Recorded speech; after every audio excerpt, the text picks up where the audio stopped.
तो दोस्तों शुरू करते हैं आज की इंफरा न्यूज। पहली खबर आ रही है अडानी एयरपोर्ट होल्डिंग्स लिमिटेड से, जिन्होंने कहा कि वो डेवलपमेंट करेंगे एक city side development project हंसोल Sardar Nagar के अंदर, जो कि अहमदाबाद के लोकेलिटीज है। तो दोस्तों अहमदाबाद का जो एयरपोर्ट है उसके बगल के ये दो एरियाज है और टोटल साइट एरिया 15.16 एकर्स का है। और ये डिसीजन लिया गया है अडानी ग्रुप के द्वारा कि वो यहाँ पर एक मिक्स्ड यूज डेवलपमेंट बनाएंगे, जहाँ पर टोटल बिल्टअप एरिया जो होगा वो होगा 2,43,590 स्क्वायर मीटर्स का। सरदार पटेल वल्लभ भाई इंटरनेशनल एयरपोर्ट के बगल का ये जो एरिया है इसको काइंड ऑफ एक एरो सिटी के तौर पे डेवलप किया जाएगा, जो दिल्ली में भी हुआ है। यहाँ पे जो रिटेल स्पेसेस होंगे वहां पर multiplexes, entertainment facilities, virtual reality experiences, food and beverage outlets और एक बिजनेस सेंटर होगा, जहां पर कन्वेंशन सेंटर के साथ एक फ्लेक्सी ऑफिस या काइंड ऑफ एक टेम्पो ऑफिस जो होते हैं वो यहाँ पे मौजूद होंगे। एक परफॉर्मेंस आर्ट सेंटर और एक होटल भी होगा। इसके साथ साथ कनेक्टिविटी के हिसाब से भी प्रोविजन किए जाएंगे और जो बाकी यूटिलिटीज एंड फैसिलिटीज है वो भी यहाँ पर अडानी ग्रुप के द्वारा बनाई जाएगी। तो एयरपोर्ट के आसपास के एरिया के जो डेवलपमेंट्स होते हैं उसके अंदर का एक प्रोजेक्ट है। अगली खबर दोस्तों, ये national capital regional transport corporation या एनसीआरटीसी से रिलेटेड या हमारी नमो भारत ट्रेन आरआरटीएस से रिलेटेड जो बॉडी है उससे, जिन्होंने कहा कि उनका जो लार्जेस्ट स्टेशन है आरआरटीएस नेटवर्क के अंदर का सराय काले खा, इसका एक्सटीरियर जो होगा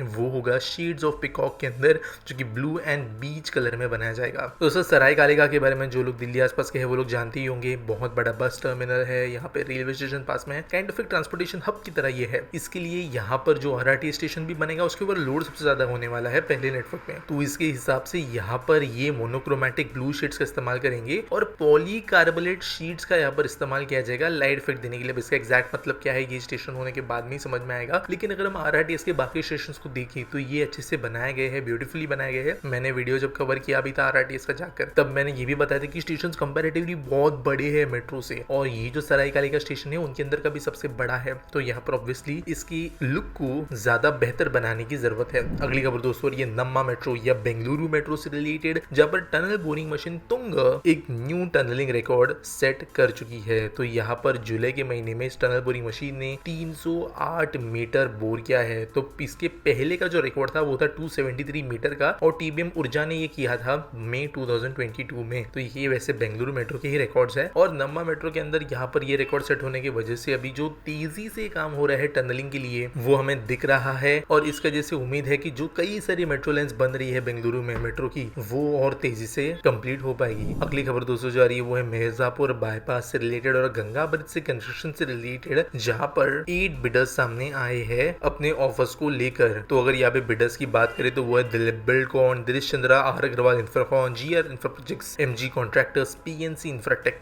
राम कुमार कॉन्ट्रैक्टर, शिवालय कंस्ट्रक्शन और एसपी सिंगला कंस्ट्रक्शन। तो टोटल जो यहाँ पे वैल्यू है वो है 988.72 करोड़ की टोटल कॉन्ट्रैक्ट के लिए। और यहाँ पर जो ब्रिज है ये गंगा रिवर को क्रॉस करेगा, ये केबल स्ट्रीट ब्रिज होगा और ये NH 135A के ऊपर बनाया जाएगा। वैसे इसके अप्रोच रोड्स भी लंबे होंगे और 6 लेन का ये ब्रिज होने वाला है। अगली खबर दोस्तों जो आ रही है वो है पुणे से, जहाँ पे एक बहुत ही ज्यादा इंपॉर्टेंट मेट्रो स्टेशन ओपन होने वाला है पब्लिक के लिए अगस्त 15 को, और ये स्टेशन है येरवड़ा मेट्रो स्टेशन। तो जो लोग येरवड़ा के लिए जानते हैं, बड़ा जेल यहाँ पर है, बहुत ज्यादा यहाँ पे एक्टिविटीज होती है, काफी लोग जाते हैं बेसिकली। तो यहाँ पर लोड भी अच्छा खासा होने वाला है, और काइंड ऑफ ये जो स्टेशन है ये इनिशियली प्लान किया गया था मई में ही ओपन होने के लिए, लेकिन इलेक्शन की वजह से आचार संहिता जो मॉडल कोड ऑफ कंडक्ट होता है वो लग गया था, जिसके जिसका इनॉग्रेशन हो नहीं आया, और जो एंट्री एग्जिट्स की तरफ के काम थे उसको भी पॉज करना पड़ा था। लेकिन ये चीजें हो गई है और अब ये लोगों के लिए जल्दी ओपन कर दिया जाएगा। अगली खबर दोस्तों, ये देश के one of the most unique metro project से रिलेटेड जो है थाने सर्कुलर मेट्रो से। दोस्तों मुंबई मेट्रो के बारे में सब लोग जानते हैं, दिल्ली मेट्रो के बारे में सब लोग जानते हैं, आरआरटीएस जो है दूर के शहरों को कनेक्ट करने के लिए है, लेकिन मुंबई से ही जुड़ा हुआ एक सैटेलाइट सिटी है थाने, जो कि अपने आप में एक बहुत बड़ा शहर है। और सिर्फ इस शहर के अंदर एक गोल चक्कर बनाने वाली एक मेट्रो जो होगी उसके लिए यहाँ पर डिजाइन कंसल्टेंट कॉन्ट्रैक्ट इनवाइट किया गया है। ये इनवाइट किया गया है महा मेट्रो के द्वारा। तो यहाँ पे बेसिकली किस तरीके से डिजाइन होगा इसके लिए कंपनी सामने आएगी, और इसको बेसिकली नाम किया गया है थाने इंटीग्रल रिंग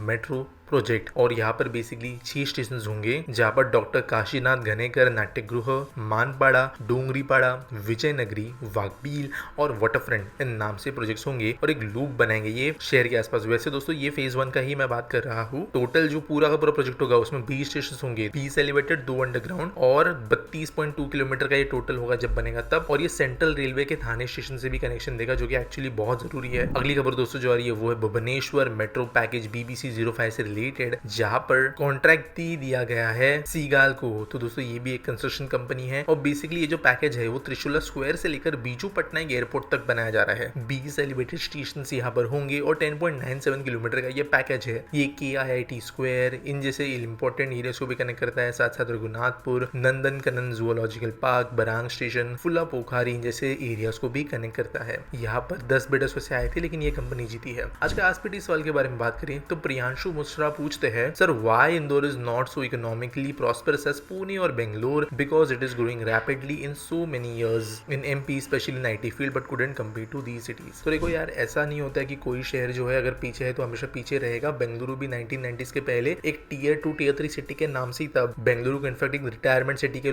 तौर पे लोग कंसिडर करते थे। 1990 के Y2K क्राइसिस के वजह से जो है धीरे धीरे IT ग्रुप यहाँ पे बढ़ी। तो कुछ तो जो है कहीं ना कहीं पे कैटलिस्ट की जरूरत पड़ती है। मुंबई के अंदर वो कैटलिस्ट पोर्ट की वजह से आया था, पुणे जो है एक्सप्रेसवे और मैन्युफैक्चरिंग की वजह से बूम हुआ। तो इंदौर के अंदर कोई भी ना 10-15 ऑफिस लगाने की वजह से काम नहीं होगा। बिग गवर्नमेंट जो है उसको बहुत बड़े लेवल पे कोई स्पेसिफिक इंडस्ट्री पकड़ के उसको इंसेंटिवाइज करना चाहिए, तब जाके वो पुणे बेंगलुरु के लेवल पे पहुंचेगा, वो भी 10-15 साल में। हालांकि अभी मध्य प्रदेश में ये हो रहा है, लेकिन एक बात ये भी है कि 2000s के पहले मध्य प्रदेश को भी काइंड ऑफ पिछड़े स्टेट्स में ही कैलकुलेट किया जाता था, काउंट किया जाता था। तो उसके बाहर निकलना अपने आप में एक बहुत बड़ी अचीवमेंट MP ने कर दिखाई है। और भोपाल, उज्जैन ये शहर जो है काफी आगे बढ़ चुके हैं, लेकिन फिर पुणे, बेंगलुरु, मुंबई, दिल्ली, कोलकाता, चेन्नई लेवल पे जाने के लिए बहुत और मेहनत की जरूरत है और बहुत टारगेटेड पॉलिसीज की जरूरत है। उम्मीद करता हूँ सवाल का जवाब मिल गया होगा। आपके पास कोई न्यूज सबमिट करने के लिए है तो डिस्क्रिप्शन में लिंक मिल जाएगी सबमिट करने के लिए। बाकी वीडियो अच्छा लगा होगा तो लाइक करना, शेयर करना। मैं हूँ आकाश भावसर, आप देख रहे हो इन्फ्रा न्यूज। मिलेंगे अगली वीडियो में।